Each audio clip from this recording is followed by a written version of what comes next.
Alrighty, here we have a Rotax 787 carbureted motor out of a 1996 SeaDoo GTX.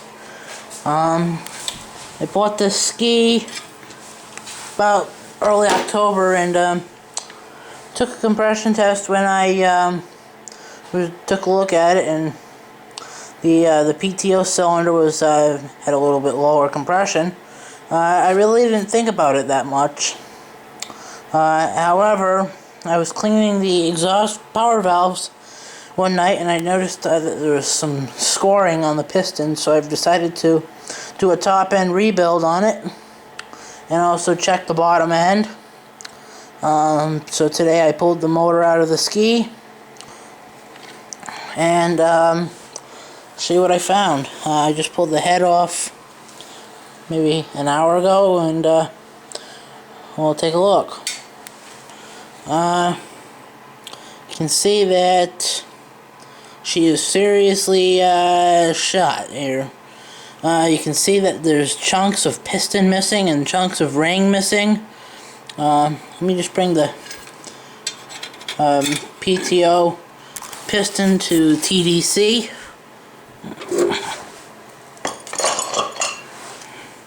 We'll take a look, see what.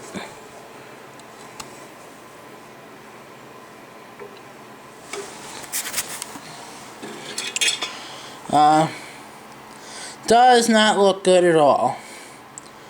You can see there's indents on the piston where the pieces of ring got stuck between the piston and cylinder head and got all banged up.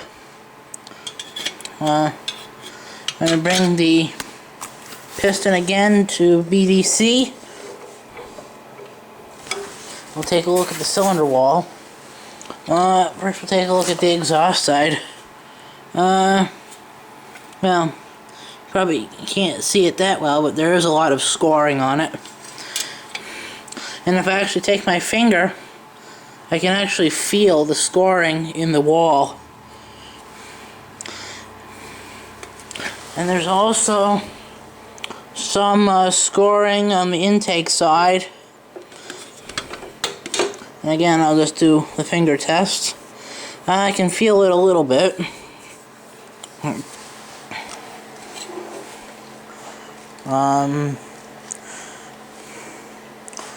So this motor definitely does need a top-end rebuild. And good thing I caught it at this point.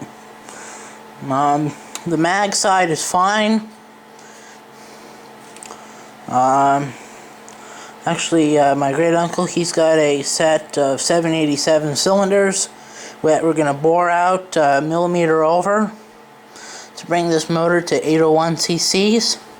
And one of the things I asked for Christmas is a top-end rebuild kit for this motor from Wiseco, which is pistons, rings, wrist pin clips, and a top-end rebuilds and a top-end gasket set. I also took a look at the head and see that the head will have to be replaced as well, because you can see all of the little dimpling from the from the bits of ring getting caught between the piston and head. That's really nice. So I'm gonna find a used head, get the top end all straightened out. I'm also gonna inspect the bottom end, make sure that's all kosher, and we'll go from there. So hopefully by spring this motor will be back at my ski and ski will be ripping good. Thanks for watching. Bye.